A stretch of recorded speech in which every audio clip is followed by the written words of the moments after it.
Hai Sobat DRN Film dimanapun berada, bagaimana kabar kalian? Semoga sehat selalu dan berkah. Nah, kali ini kita akan menceritakan sebuah film yang akan membuat kalian geram dan juga menanti-nanti setiap adegannya. Sebelum itu, jangan lupa untuk like, share, dan subscribe channel ini. Tidak pernah berbicara sedikit pun, itulah tindakan aneh yang akan terlihat di dalam film ini. Film berjudul Speak yang dirilis tahun 2004 akan membuat penonton bertanya-tanya, apa yang sebenarnya terjadi? Oke, tanpa berlama-lama, langsung aja kita masuk ke alur ceritanya.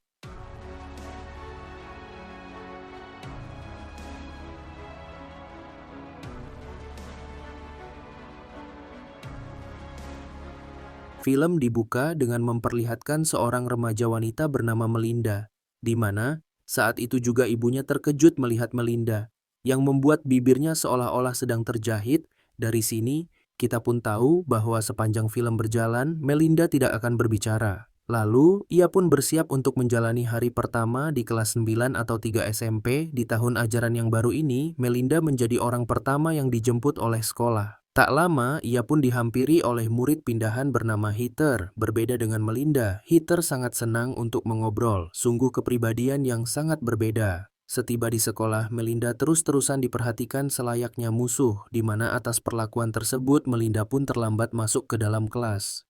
Ia diberikan teguran oleh seorang guru bernama Mr. Knight. Lalu datanglah Melinda ke kelas pertamanya di tahun ini. Kebetulan kelas itu adalah kelas biologi dan ia akan sekelompok dengan seorang siswa bernama Dave. Kemudian, waktu berlalu dan kali ini ia berada di kelas bahasa Inggris. Nah, di kelas inilah Melinda mempunyai mantan teman bernama Rachel, yang mana 1 tahun lalu Rachel sangat akrab dengan Melinda. Sampai suatu saat mereka mengadakan pesta beramai-ramai di kediamannya Rachel. Namun secara tiba-tiba Melinda malah menelpon 911. Di mana ujungnya sebagian teman harus tertangkap akibat narkoba dan sejak saat itulah Melinda langsung dimusuhi oleh Rachel. Bahkan tak hanya Rachel, Melinda turut dibenci oleh satu sekolah. Ia pun diejek dengan suara babi yang dengan polosnya Heather bersorak tanpa tahu maksudnya apa, tanpa mengeluarkan kata sedikit pun. Melinda harus memulai lagi kelas berikutnya. Di sini, ia mendapatkan kelas seni serta diajarkan oleh seorang guru bernama Mr. Freeman. Mr. Freeman begitu antusias dengan seni, sampai-sampai ia sengaja melubangi globe untuk ditempatkan beberapa kertas. Kertas itu pun harus diambil oleh setiap murid, di mana nantinya terdapat satu objek yang harus dikembangkan oleh satu murid. Dan setelah giliran Melinda, Melinda pun merasa keberatan dengan objek yang ia dapat karena ternyata Melinda mendapat objek pohon, yang mana ia tak pandai untuk menggambar pohon, saking tak pandainya. Pohon yang digambar Melinda benar-benar sederhana selayaknya anak SD. Setelah itu Melinda turut dicemooh oleh teman-teman sekolahnya. Rachel tampak senang luar biasa dan bahkan meremehkan gambar yang dibuat oleh Melinda. Hingga tak ada satupun orang yang tahu kenapa Melinda tetap menutup mulut, mau itu orang tuanya sekalipun. Ia hanya bisa diam tanpa alasan. Ketika hari berganti, Heather kembali berbicara panjang lebar. Sementara itu, Melinda tak pernah menanggapinya, yang mana ia hanya terdiam saja sembari bengong. Bahkan, ketika mengikuti ekskul, Melinda tak pernah berbicara sedikit pun. Kemudian, datanglah mereka ke kelas Mr. Knight. Mr. Knight mengajar di kelas sejarah, di mana ia begitu ketat dalam sesi pengajaran. Pada topik kali ini, ia membahas tentang imigrasi. Dan siapa sangka Mr. Niget begitu rasis, sampai-sampai ia menyinggung para pendatang yang telah membuat anaknya tidak mendapat pekerjaan. Alhasil, dalam seketika dibukalah sesi debat bagi siapapun yang memiliki pendapat. Pertama, ia menunjuk Heather, dan Heather berkata bahwa seharusnya hanya orang asli Amerika yang boleh bekerja di negara ini. Tapi setelah seorang siswa berkulit hitam berbicara, Mr. Knight malah menutup sesi debat. Sontak Dave pun merasa tidak terima. Ia berkata bahwa semua ini bukanlah soal pendatang atau tidak. Menurut Dave, anaknya Mr. Knight memang pemalas serta tak layak untuk bekerja. Dan atas jawaban tersebut, Dave segera disuruh duduk atau ia akan diusir. Hanya saja Dave lebih memilih pergi meninggalkan kelas tersebut. Selesai dari kelas, Melinda terus dipanggil oleh Mr. Knight. Tak tahu ia akan disuruh apa. Tapi yang jelas Melinda sengaja bersembunyi di dalam sebuah gudang. Dan di gudang tersebut Melinda pun sadar bahwa ruangan ini tidak terpakai sama sekali. Sepulang sekolah, Melinda terus berpikir untuk tidak berbicara sedikit pun.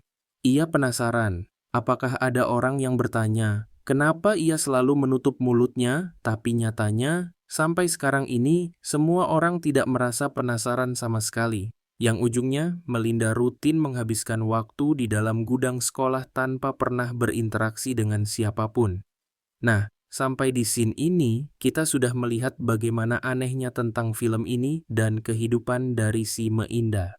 Oke, kita lanjut. Seiring berjalannya waktu, Heather nampak memiliki teman baru. Nah, pada titik ini muncullah seorang siswa bernama Andy, yang mana ia adalah kekasih dari Rachel. Selayaknya anak baru, keberadaan Melinda tak pernah dianggap sama sekali. Jadinya, untuk menikmati makan siang pun Melinda hanya bisa datang ke ruangan seni, di mana dengan senang hati Mr. Freeman mengizinkan Melinda untuk makan di ruangan itu. Tapi, selain makan, Melinda terus disuruh untuk menggambar apa saja. Kalau dipikir-pikir, Mr. Freeman ini benar-benar peduli dengan setiap murid. Tapi sayangnya, pihak sekolah tidak pernah peduli dengan pelajaran seni. Mr. Freeman pun bercerita bahwa dana anggaran untuk kelas seni telah dipangkas 50%, yang itu berarti pelajaran ini akan semakin terkucilkan dari pelajaran lain. Dan seiring waktu berjalan, Melinda turut menghabiskan waktu seorang diri tanpa berbicara sedikit pun. Melinda masih saja diganggu oleh orang-orang sekitar. Sedangkan saat berada di rumah, kedua orang tuanya benar-benar sibuk dengan pekerjaan masing-masing. Ibunya adalah seorang akuntan, sedangkan ayahnya adalah seorang pengacara. Di samping itu, kedua orang tuanya turut sadar bahwa sejak bermusuhan dengan Rachel, Melinda tak pernah berbicara sama sekali. Pada hari berikutnya, Melinda mulai diberikan beberapa potong tulang oleh Mr. Freeman. Ia diminta untuk fokus berimajinasi tentang objek yang ia dapat di awal pertemuan, yaitu pohon. Dan di sini, Melinda mulai mengandalkan beberapa barang yang tersedia. Sampai pada akhirnya karyanya mulai dipuji oleh rekan Rachel yang bernama Evie dan juga Mr. Freeman. Setelah kelas seni, Melinda diajak oleh Heather untuk mendukung teman-temannya, yang mana pada titik ini, Melinda tidak bisa menerima tanpa bisa menolak sama sekali. Padahal selama duduk di kursi penonton, Melinda rutin mendapati ejekan dari beberapa murid. Ia diejek cepu karena telah menelpon polisi di pestanya Rachel. Di saat yang bersamaan, Rachel semakin dekat dengan Andy yang turut hobi untuk mengejek Melinda. Singkatnya, waktu minggu ujian telah tiba dan setiap mata pelajaran harus dihadapi oleh para murid, yang mana semakin lama Melinda semakin tak fokus untuk belajar, berbanding terbalik dengan Rachel yang begitu aktif di dalam kelas. Dan ketika pelajaran seni kembali dimulai, Melinda pun tak sengaja melukai tangannya. Jelas ketidakfokusan mulai menghantui pikiran Melinda, yang lagi-lagi ketika akan membeda kodok di kelas biologi, Melinda harus pingsan dalam seketika. Singkat cerita, hari Natal telah tiba, dan kali ini Melinda mendapatkan kedua orang tuanya. Ia pun diberikan perlengkapan gambar. Yang sontak saja, Melinda tak tahu apa yang akan ia lakukan dengan alat gambar itu. Lalu saat kembali ke sekolah, Melinda pun langsung mendapat kabar tak sedap dari Heather. Heather berkata bahwa ia tak bisa lagi menjadi rekan Melinda, karena menurut Heather, Melinda adalah orang depresi yang seharusnya membutuhkan pertolongan dokter. Ya, setelah ditinggal dengan begitu mudah, Melinda turut mendapat teguran dari kedua orang tuanya. Ia diberitahu bahwa nilai akhirnya di kelas Mr. Knight mendapat nilai D. Dari situlah Melinda pun segera bergegas untuk meminta tugas tambahan sebagai bentuk perbaikan nilai, yang mana Melinda disuruh membuat esai sebanyak 50 halaman tentang salah satu peristiwa bersejarah.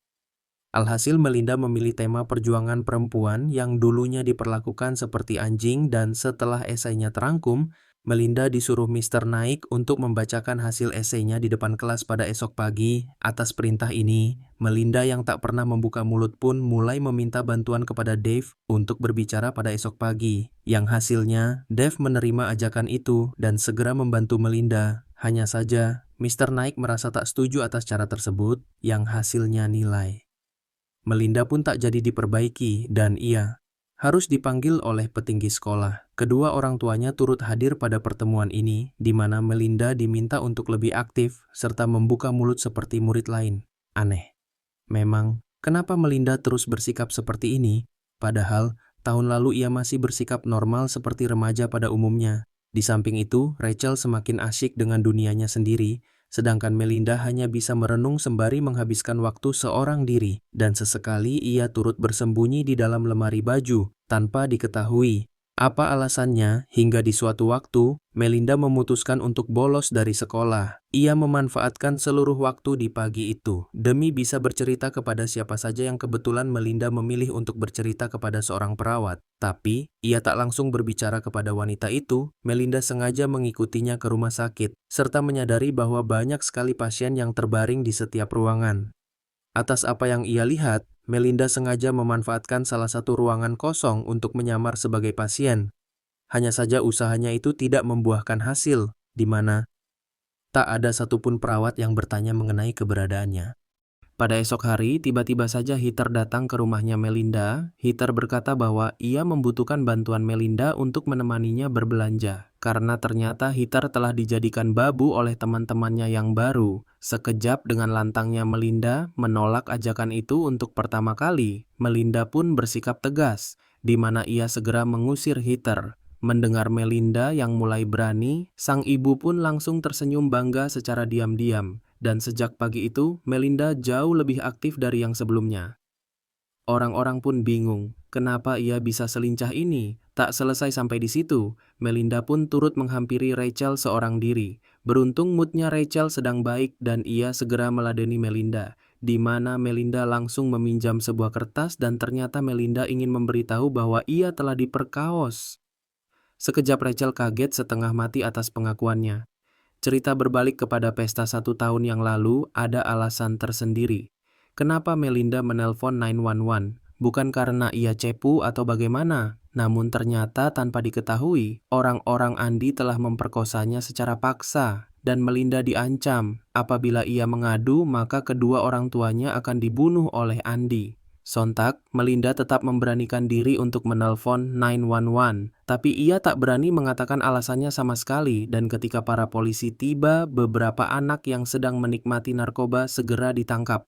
Maka dari itulah, sampai detik ini, laporan itu dianggap satu sekolah merupakan laporan cepu. Awalnya Rachel merasa tidak percaya sama sekali dengan perkataan Melinda sampai satu ketika, Rachel segera menginterogasi Andi atas tindakannya pada malam itu. Namun, Andi malah kabur sembari mengeluarkan kata-kata kotor kepada Rachel. Dari situlah pada akhirnya Rachel pun mulai percaya dengan perkataan Melinda. Lalu, sejak pengakuan itu, Melinda mulai semakin aktif di dalam kelas. Tak seperti biasanya, Melinda berani berbicara banyak, secara lantang, bahkan untuk pertama kalinya sejak 1 tahun terakhir, Melinda kembali menuangkan perhatiannya kepada sang ayah. Ia mengajak ayahnya menanam tanaman bersama di belakang rumah. Yang sudah jelas, kegiatan ini tidak pernah dilakukan lagi 1 tahun belakangan. Hanya saja, kabar tak enak harus datang dari Mr. Freeman. Mr. Freeman memutuskan keluar dari sekolah itu demi mencari pekerjaan baru sebagai musisi. Dan sebelum mereka berdua benar-benar berpisah, Melinda pun segera mengajak Mister untuk pergi ke gudang sekolah yang mana tanpa disangka di dalam ruangan inilah karya Melinda terkait pohon benar-benar terlihat. Kemampuan ini pun langsung terlihat jelas setelah Melinda berkata jujur kepada Rachel. Dan setelah mengakui karya Melinda, Mr. Freeman langsung meneteskan air mata sembari terharu. Singkat waktu, di ruangan yang sama Melinda mulai dihampiri oleh Andi. Andi kembali mengancam Melinda serta menyerangnya, seperti kejadian di malam itu. Tapi, kali ini Melinda berhasil menyiram cairan kimia ke mata Andi dan berujung Andi harus buta untuk sementara waktu. Sebagian siswi mulai sadar atas perbuatan Andi. Kabar atas tindakannya di malam itu pun sudah tersebar luas dan pria tersebut langsung dipukuli bersama-sama. Yang kebetulan Mr. Knight turut menyadari peristiwa itu. Kini Melinda jauh merasa lebih lega. Ia mampu membuka mulutnya seperti biasa tanpa merasa terancam sama sekali, di mana ujungnya sang ibu pun turut diberitahu cerita yang sesungguhnya dan kedua orang tua Melinda akan memproses Andi melalui jalur hukum. Pada ending film, Andi pun telah berhasil dijebloskan ke penjara, sedangkan Melinda mulai menjalin hubungan baru bersama Dave. Ya, pada intinya, film ini mengajarkan kita untuk berani membuka mulut apabila telah terjadi sesuatu, jangan sampai kasusnya semakin parah. Artinya, kita harus berani speak up, berbicara, berkomunikasi, dan bertukar pikiran. Semua itu akan membuat kita lebih maju, aktif, serta kreatif. Mungkin sekian film kali ini, terima kasih atas segala waktunya, and see you.